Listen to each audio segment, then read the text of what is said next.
Hello everyone and welcome to the Iron Bars, my true crime YouTube channel. Well, without wasting any time, let's dive into this video. So today's case takes us to the wealthy South African suburb of Waterkloof in east of Pretoria, South Africa. Now, Waterkloof is a highly sought suburb in South Africa simply because it is one of the safest suburbs in South Africa.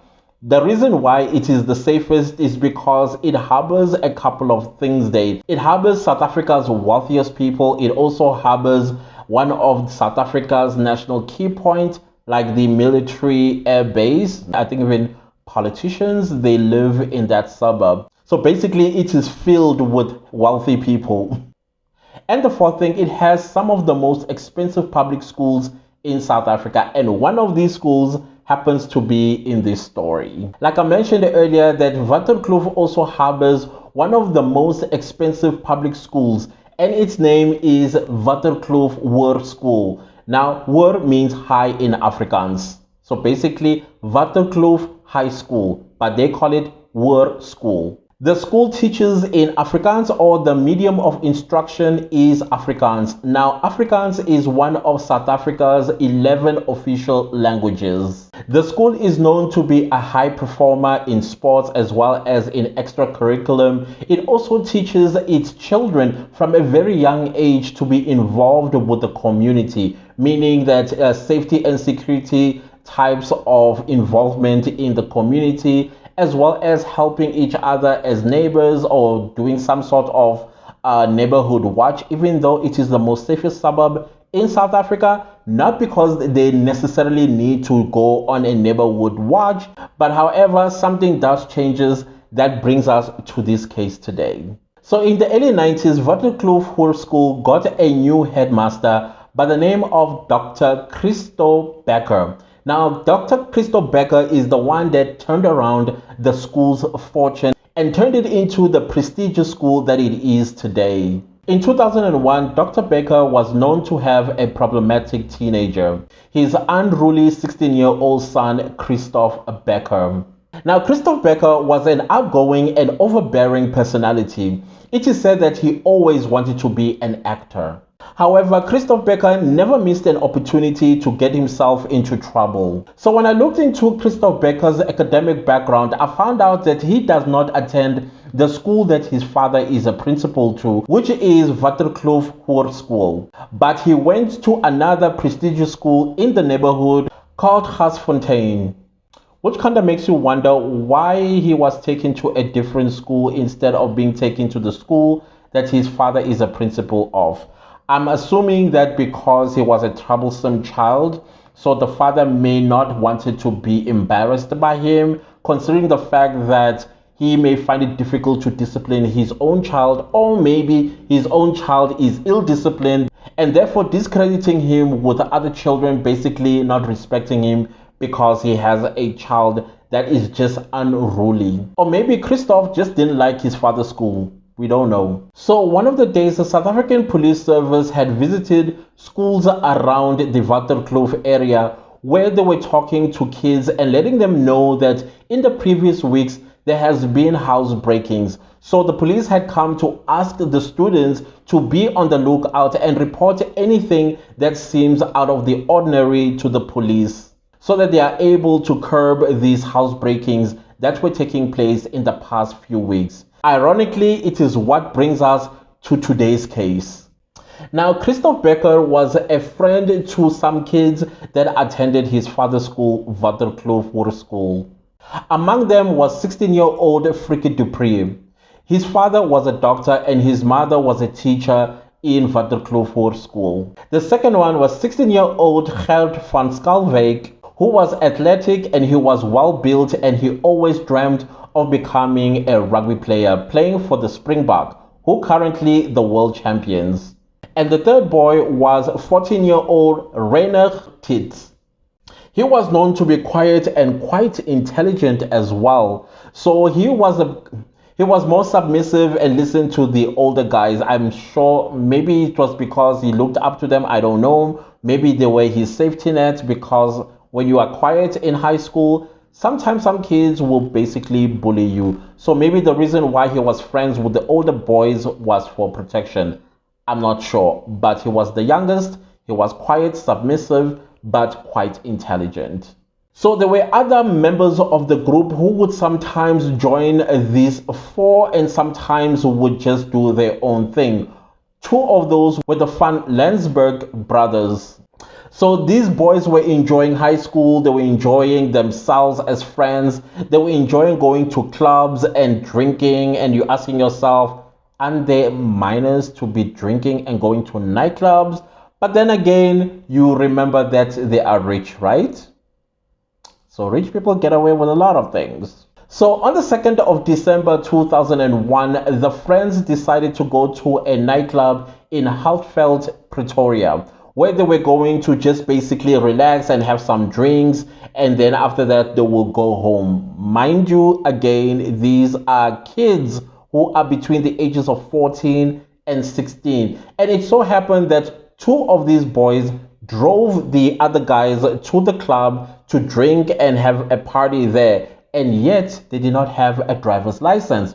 Even if one of them had a learner's license, which you can get at the age of 16 here in South Africa, but you still need to have somebody who is a qualified driver as a supervisor.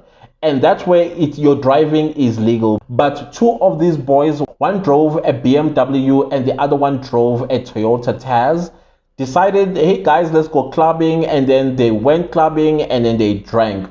When they were driving back from the club, they drove past a gym. When they drove past the gym, they noticed that there was a man that was standing.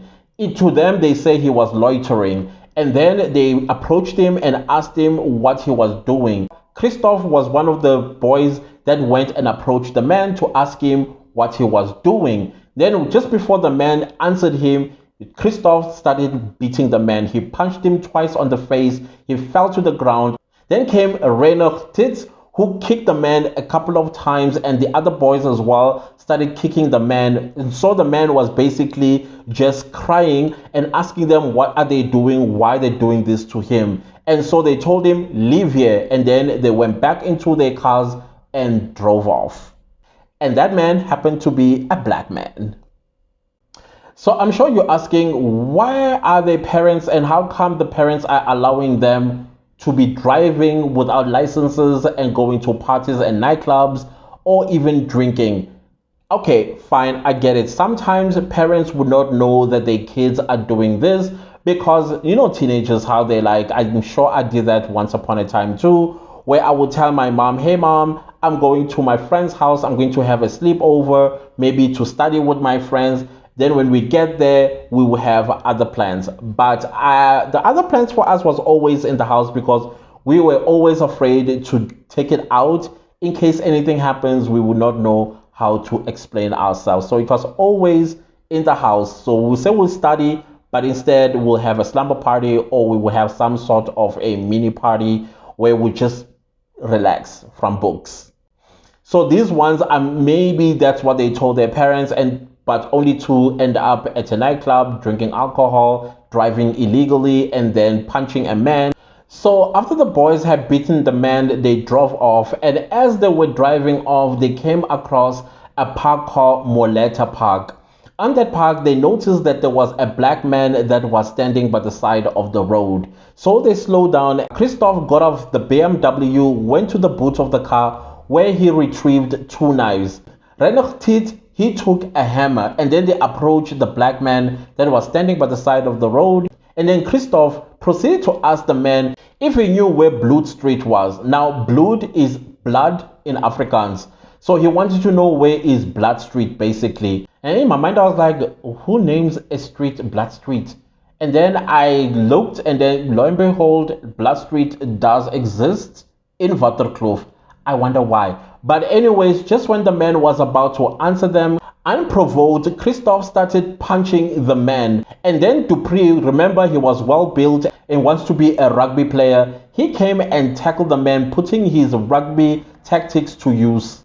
He knocked the man off his feet and they began kicking, and then Christoph proceeded to take the two knives and stabbed the man. The quiet, humble Titz, He proceeded to kick the man and punch him and hammer him basically with a hammer that he was carrying. And then Dupree looked at the man while he was busy bleeding and asked him if he knew Nas Botha. And the man was just crying for help. And then he proceeded to kick the man on the head like he would with a rugby ball. The man stretched out his hand and asked them to please call the ambulance. But the four boys refused to call an ambulance. I forgot to mention that just before they started attacking the second man, they had called the boys in the Toyota Tazz to come to where they were at Moleta Park.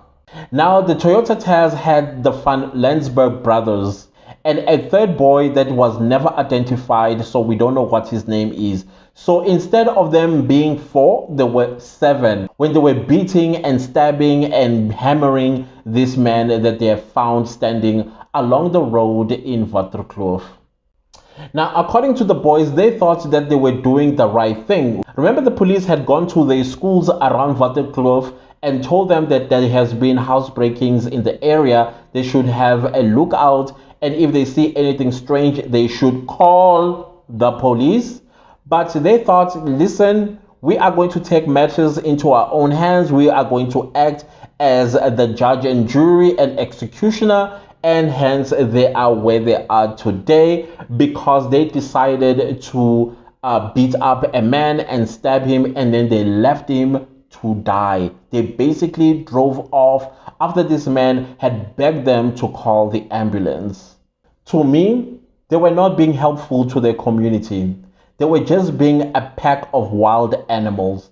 Even wild animals, they hunt for survival, but these ones, they did it for their own prejudices as well as for fun. How do you even do that to another human being? Even if you have certain prejudices against a certain race, this is no way you need to treat another human being. Like the coward that Christoph Becker was, he disposed of the knife, basically concealing the entire event that had taken place in that park. Quiet and timid Reinhard took the hammer that he used in bashing the man home where he washed it. So after beating the man and they were satisfied with what they have done, they then dispersed and went to their respective homes. So the following day, one of the Van Lensburg brothers received a call from Christoph Becker, who instructed him to go back to the park and search for the knives that he used to stab the man that they attacked the previous night. Like the butt licker that he is, one of the Van Lensburg brothers did take the instructions and went back to the park. He looked for the knives and he could not find them. And then he called Christoph back and told him that, hey, I cannot find the knives. And then Christoph instructed him to go and check if the man that they had attacked the previous night is still there. So indeed, he went and checked if the man was still there. And indeed, the man was still there, but he was not moving. He called Christoph back, and then Christoph said to him, make sure that he's dead. So from a distance, one of the brothers took the stone and threw it at the man. When he realized that there were no movement, he then called Christoph and told him, yes, he is dead.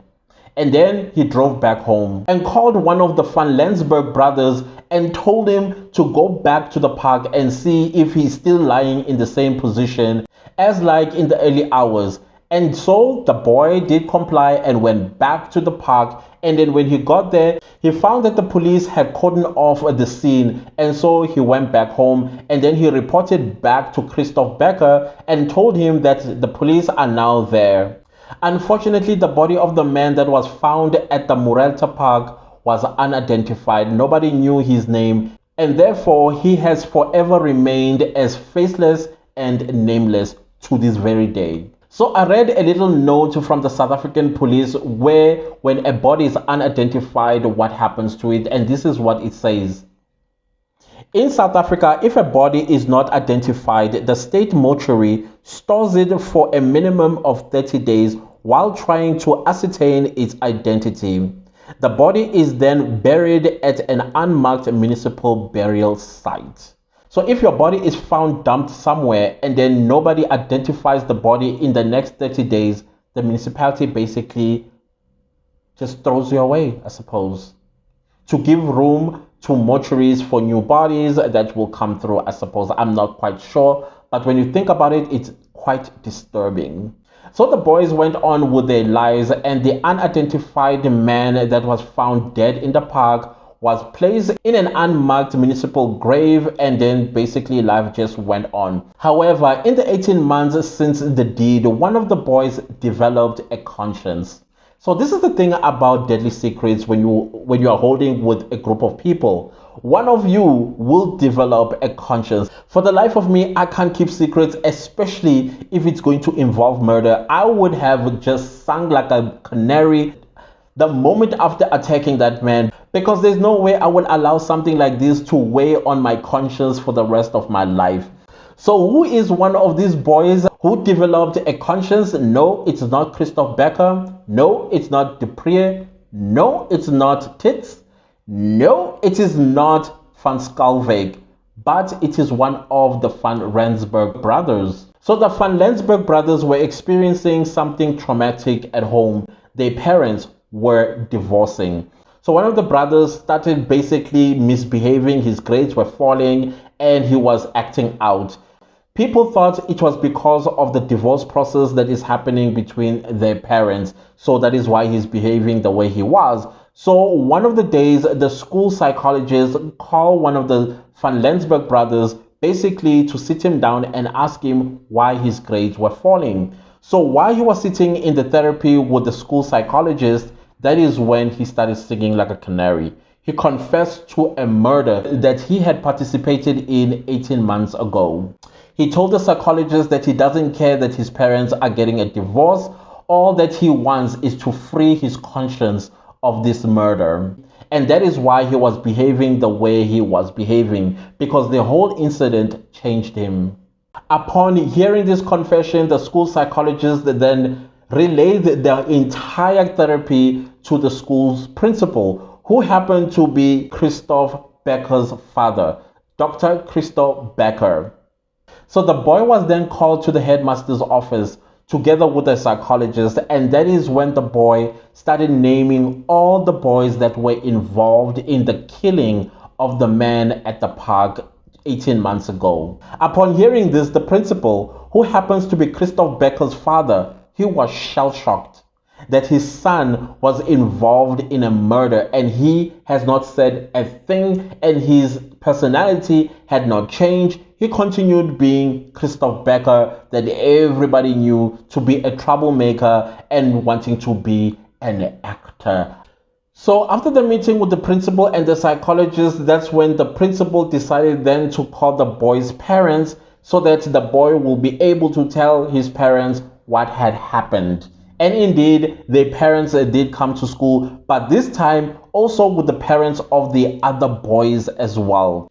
And that is when they all found out what their children had done. This is including the principal himself. And so they had to sit down and devise a plan on a way forward. Some of the parents were like, you know what, nobody has found out about this. Nobody is investigating this case. So let's just move on. Let's not poke at the snake when it's just sleeping. But one of the parents, who happened to be the father of the Van Rensburg brothers, who said to me, there is no way that I am just going to let this lie. My children had committed a heinous crime. I teach my children between right and wrong, and that if you do something wrong, you are going to suffer the consequences for it. And so if I'm going to agree with some of these parents and let this slide, then I am going to be teaching my children that you can do a wrong and there will never be any consequences for it. And that is not what he wants to teach his children. He wants his children to be punished for the decision that they've made in killing another human being. So for me, I felt that the parents that were saying their children should walk scot-free to be sick. Like, what are you teaching your children? No wonder they turned out the way they turned out, because of what you are teaching them. So Han van Rensburg then decided to call the National Directorate of Public Prosecution, Jan de Oliveira, who ordered a full investigation into the matter. So at this point, most of the boys have already turned 18 and they have graduated from high school. Some were even starting university. One of the boys had gotten a scholarship to go study in the USA. That was Renner Titz. Remember I told you guys that he was very intelligent. I don't know this night why he decided to be stupid. I guess being intelligent is not always a good thing. I don't know. So Titz had actually left South Africa to go study in the USA. So Christoph Becker then decided to continue with his dream of becoming an actor, hence he enrolled at a nearby acting school. Some of the boys decided to take a gap year and do other things while they are waiting to start university the following year. So now that the matter has landed on the desk of the South African police, they had a little bit of a dilemma. They have a confession of a murder, but they have no idea whose murder. The second question they asked themselves was, is there an ongoing investigation about the murder that has just landed on their desk? So the police then started a very hard task of sifting through all cases of murder that they were currently investigating, especially ones that happened 18 months ago, and also where bodies had been found and were not identified. And boom, they found a match. It was a report relating to an unidentified body of a male that was found around that area 18 months ago. You're probably wondering, why are they called Waterkloof for, when in fact there were 7 of them. Indeed, there were 7 of them. It was the 4 boys that you would keep hearing about, and then there was the Van Lensburg brothers and one of the friend who was never named. So you will find out how they ended up being the Waterkloof 4 later in the video. But I must say, clearing my throat, they were rich and happened to be white. I'm talking about the 3. Now remember that Hans van Lensburg did actually speak to his children and told them that he was going to report them to the police. So after reporting them to the police, then the state, which is the prosecution authority, then struck up a deal with the boys where they gave them immunity for exchange of their testimony against the other 4. So that is how it ended up being the Waterkloof 4, because the other 4 decided to be in denial with the protection of their parents, while the Van Lensburg brothers, as well as the 3rd guy, their parents was like, nope, you need to go suffer the consequences. So the MPA decided, okay, fine, we are going to strike a plea deal with you in exchange for your testimonies against the other 4. And indeed, they were granted immunity, and so as a result, they were never charged and they were also never served any time in prison. So the state had its entire case on the shoulders of the Van Lensburg brothers and the 3rd guy. So in August of 2003, warrants of arrest were issued for Christoph Becker, Gail van Schalkwyk, and Frikkie du Preez. Unfortunately, Renner Titz was still in the US, who was called and told to come back home immediately. So when Renner Titz landed at the airport, he was then arrested. So you can imagine what happened the following day after all the 4 were arrested. The media went on a frenzy. South Africans woke up to the news that 4 boys had been arrested for killing a black man. There was a narrative that was driven in the media about the 4 boys. The media seemed to be focusing on the fact that they were white, rich, and good-looking young men who murdered an innocent black man for absolutely no reason. Christoph Becker was cast as the ringleader of the group, and he did show that, because how he was acting was very strange. He was arrogant. He seemed to be blasé and nonchalant about everything that was going on. He could not care less about everything that had happened, let alone about the man that they had assaulted and murdered. Frikkie du Preez was just as arrogant as Christoph, I guess because they were best of friends, so they kind of like fed off each other, their energies, and that actually played out in the media when the media was taking their pictures. The other 2 boys, they seemed a little bit more shy, and they seemed to be more camera shy because they were timid and they would not look straight into the cameras of journalists. But the other 2, which was Frikkie du Preez as well as Christoph, they seem to enjoy the attention from the media. When they were attending their hearings at the magistrate court, they would wear expensive suits. Of course, they come from wealthy families, so it's understandable that they would dress a little bit more dapper than an ordinary accused person.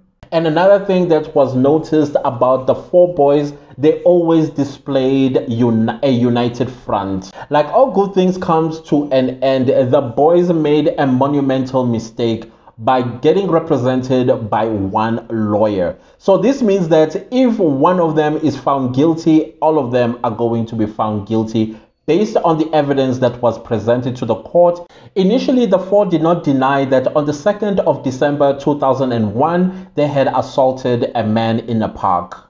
So they did describe the brutal attack that they inflicted on the man simply because they found him stealing a television set from a house nearby. They also admitted to using the weapons that they were accused of using on the man that the eyewitnesses had described. They did deny that they had attacked someone at Constantia. Remember at the gym when they went back home, when they were driving back home from the nightclub, they saw a black man that was standing by the gym, and then they approached him and then they assaulted him. They deny that. They said that it never happened. The only one that they remember is the guy at the park that they assaulted, stabbed, and hammered. But interestingly, where it becomes a contradiction, they also somehow say the man in Constantia Park was the first man that they had attacked before they attacked the second guy. And then they will go like, no, it was just the guy at the park that we assaulted and murdered. But at the same time, they'll be like, so it was just a little bit of a mess in that statement. So the four were also offered a plea deal. All that the National Prosecuting Authority said to them that, listen guys, this happened while you were minors. So confess to this and then we'll give you a plea deal, and then you are only going to serve very short sentences because at the time this murder happened, you were minors. But they declined the offer and opted to go to trial. So the NPA said to them the plea deal was just to admit to GBH, that is assault with intent to cause grievous bodily harm. So they said, no, thank you, we will go to trial, and the trial basically is going to find us not guilty because we believe that the man that they had assaulted actually did not die. And also there was no proof that the man that they had assaulted had died. To a certain extent, okay, I see where they're coming from, but it's way too coincidental. So like I said, they would have been sentenced as minors if they had admitted to a case of assault with intent to cause grievous bodily harm. I'm thinking as well, even the MPA was basically minimizing the entire murder by actually asking them to plea to a lesser charge. What is wrong with these people? I have no idea. Even our own authorities are on the side of these boys. So of course, when the boys refused to take the plea deal, they were then charged with murder as well as assault with intent to cause grievous bodily harm. The boys pled not guilty to both charges. So in the initial appearance in court, it is said that some of their parents were threatening witnesses. It is also said some of the parents would even call the investigating officer and offer him tons of money to lose the docket or buy the docket from him, basically to have this entire case disappear. Even the prosecutor himself said that at some point he had been followed about 15 kilometers by a car filled with young people. He said that he was approached by an anonymous person who offered him a bribe to get this entire case to disappear, basically lose the docket. So it is very common here in South Africa that people with money would go to prosecutors and then basically pay to get the docket to disappear, and any case will never have its day in court, which is quite sad actually. The Waterkloof 4 were then granted bail of 10,000 Rand each. On the 4th of July 2004, the Waterkloof 4's trial begins.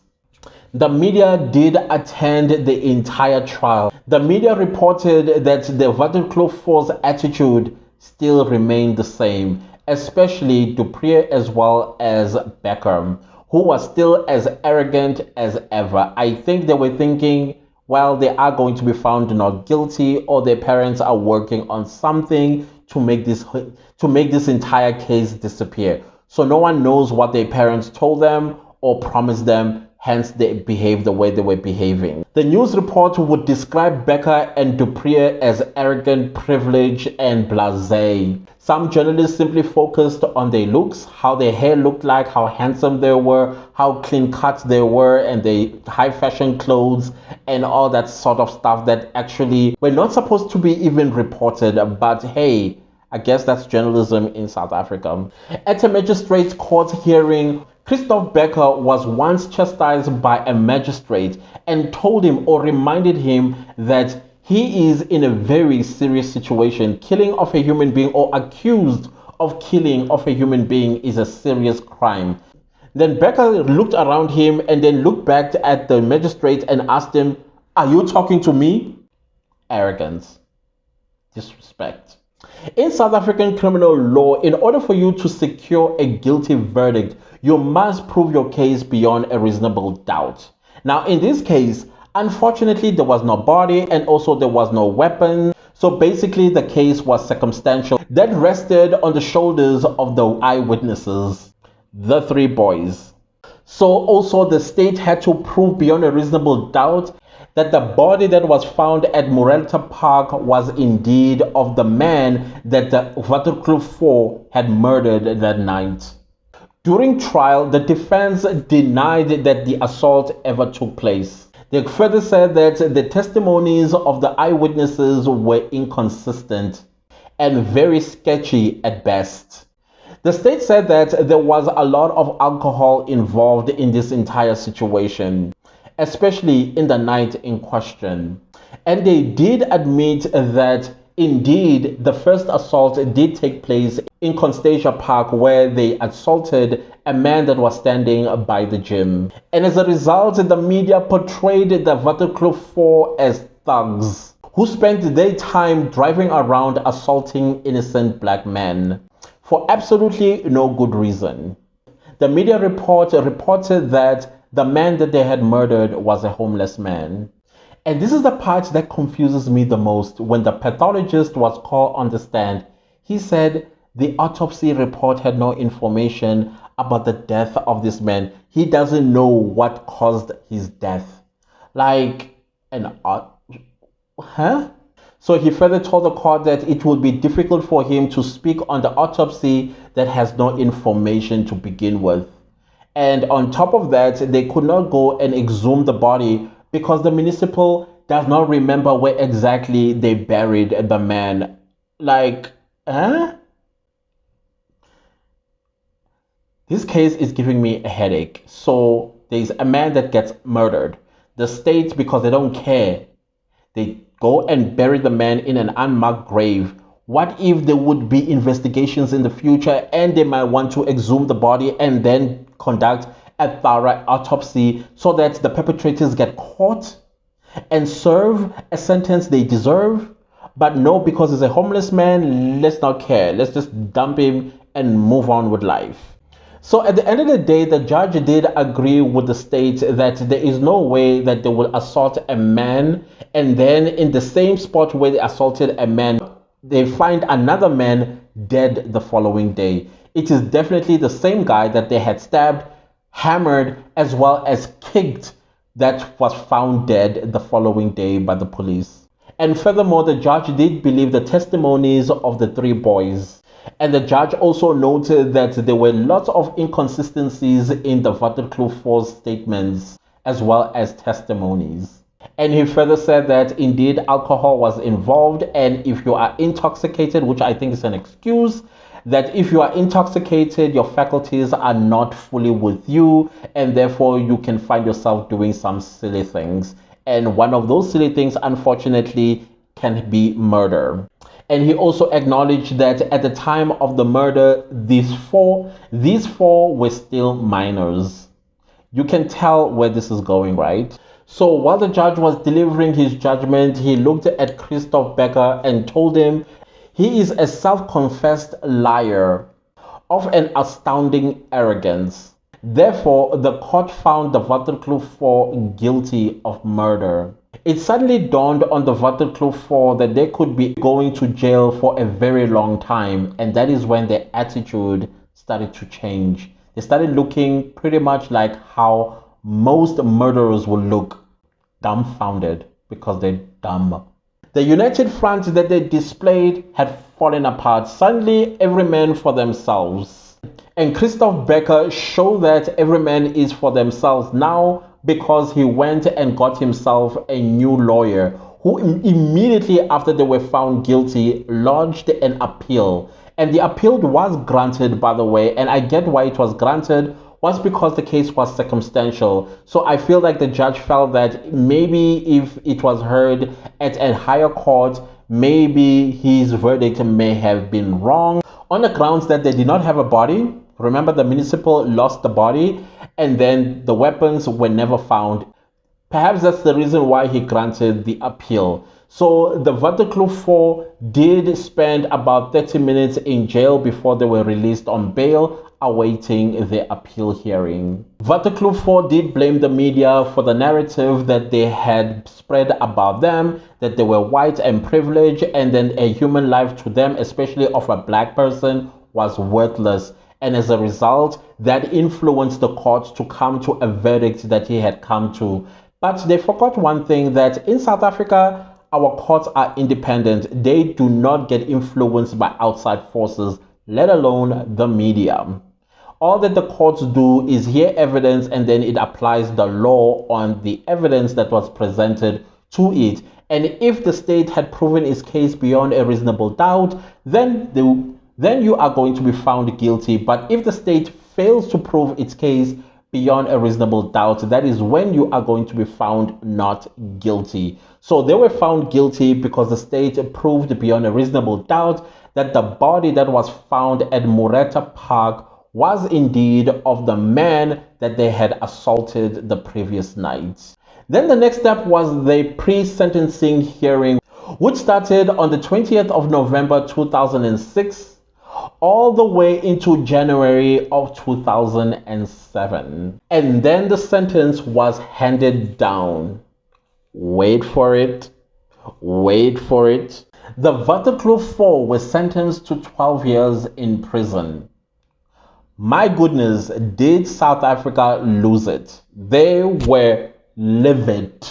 They were like, you see, being white and having money, this is what it buys you. 12 years for murder.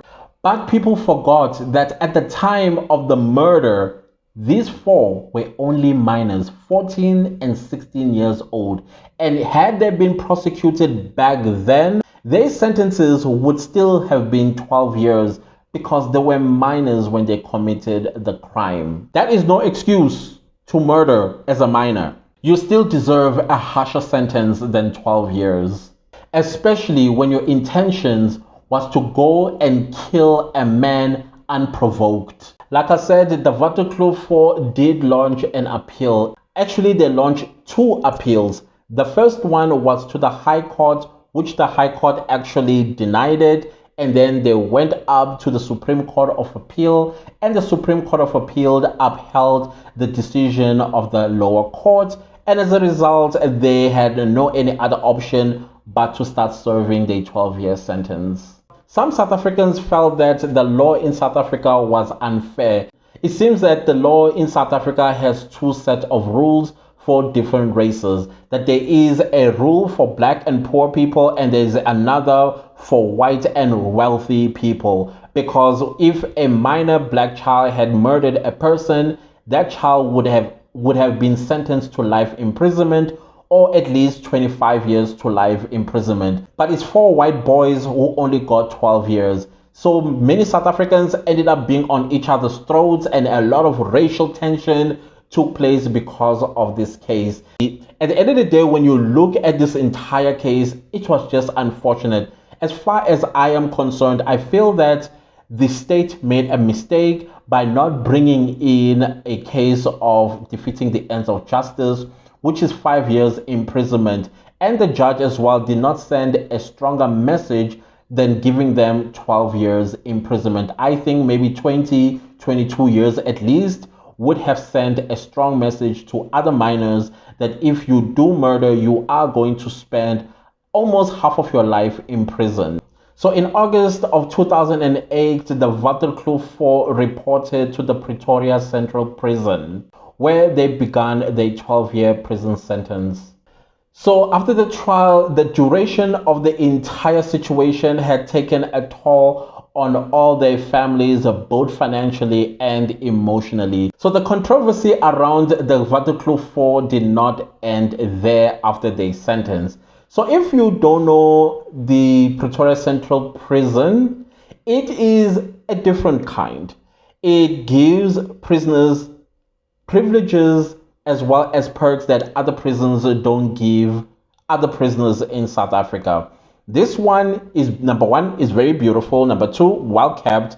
Number three, prisoners there get more visitation than any other prison in South Africa. And it also has more privileges for the prisoners there than any other prison in South Africa. So prisoners that know about Pretoria Central Prison were extremely unhappy that the Waterkloof 4 was sent to that prison. Some people felt that they needed to be taken to the Johannesburg prison, which is also known as Sun City. If they had been taken there, many South Africans would have been appeased with the 12-year prison sentence, because that prison is hardcore. You will feel that you are in prison when you are in Sun City.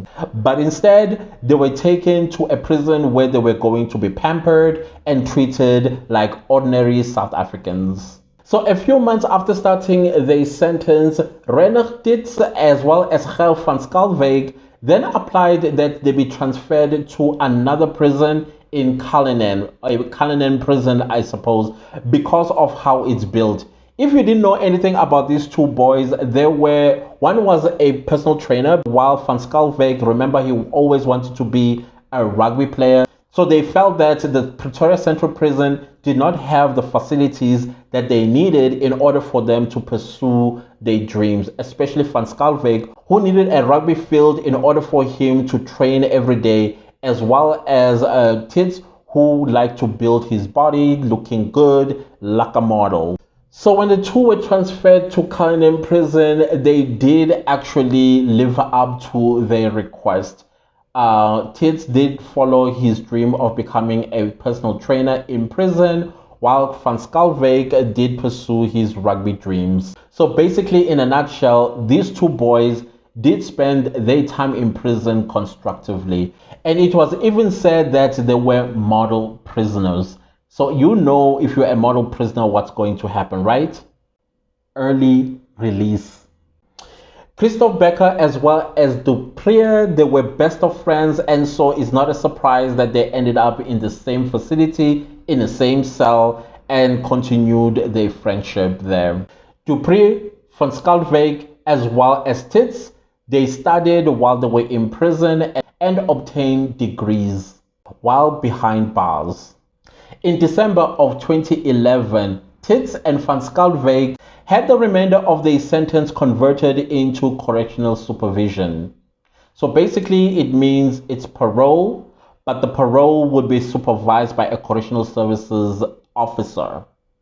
This decision was taken by the Correctional Services Board in Cullinan. However, the same correctional service turned around and appealed this decision 8 months after they were released. So for 8 months, they kind of lived free, but they were brought back to prison because correctional services felt that they needed to complete their full 12-year sentence.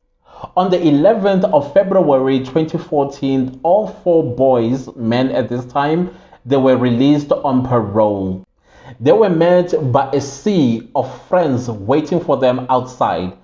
Some of the friends held a banner with words written, "Welkom terug," meaning welcome back in Afrikaans. So it is said that Dupree and Becker, when they walked out of the prison, they looked like models. They even had their girlfriends in their arms as they waltzed out of prison, looking absolutely like they were on holiday somewhere. Clearly, they are still minimizing the entire situation. So about 5 days after Van Schalkwyk as well as Dupree were released from Pretoria Central Prison, an anonymous source sent a video to the officials at the Pretoria Central Prison. In the video, Dupree as well as Becker were seen drinking alcohol. They were seen having a party in Becker's cell. There was music playing and there also was a computer screen with an LSD light on. In my mind, I'm like, do prisoners in Sun City have their own cell, like individual cells? Because the type of cells that we know are this kind in South Africa. As a matter of fact, our prisons are said to be oversaturated with prisoners and they need to build more prisons. But Dupree as well as Becker had their own individual cells, and in those cells they even had computers. It must be nice. So in the video, the men were seen laughing and joking and dancing. Basically, they were joking about their experience in prison. Now, this party had taken place 2 weeks before they were released. So clearly, they got the news that they will be released in 2 weeks' time. And so how they got the brandy and all the other stuff in there, only goodness knows. Of course, it's an inside job. So the Pretoria Central Prison did say that Becker as well as Dupree had contravened a number of prison regulations by holding a party in the cell as well as drinking alcohol. As a result of that, they were rearrested and brought back to Pretoria Central Prison, where they spent a very short amount of time as part of punishment for what they had done. But I am also saying, wait a minute, what about the wardens that actually knew that these boys were drinking and having a party in the cell? What happened to them? There's no report about whether they were fired or disciplined or whatever the case is, because those boys would not have had alcohol and also had music, twerking to it, and just having a good time in prison had they not been assisted by the authorities in that prison. So they will be released eventually in December of 2014. And that was the last time we knew of Becker as well as Dupree ever returning to prison for any crimes. It is said that Becker did move to Cape Town, where he continued to pursue his acting career. And the victim remains in an unmarked grave in Pretoria. While his family are probably asking, where did he go to? Why is he not returning home? What happened to their loved one? And the saddest part, he lies in that grave as faceless as well as nameless. So please do comment down below and let me know, what do you think motivated this attack? Was it racially based, or these boys were just feeling some sort of power? Please, I'm just interested to know what your thoughts are. Like I said, I feel that the judge should have given them a harsher sentence of at least 22 years. That way they would send a harsher message to anybody that might want to murder and they are still minors. So I don't think that worked, and but thank goodness no minors are murdering anybody in South Africa right now. But anyways, the Waterkloof 4 did serve their time, they paid their dues, and they, of course, they deserve to live an ordinary life after prison, because after all, they are contributing members of society and having learned a lesson. I hope so.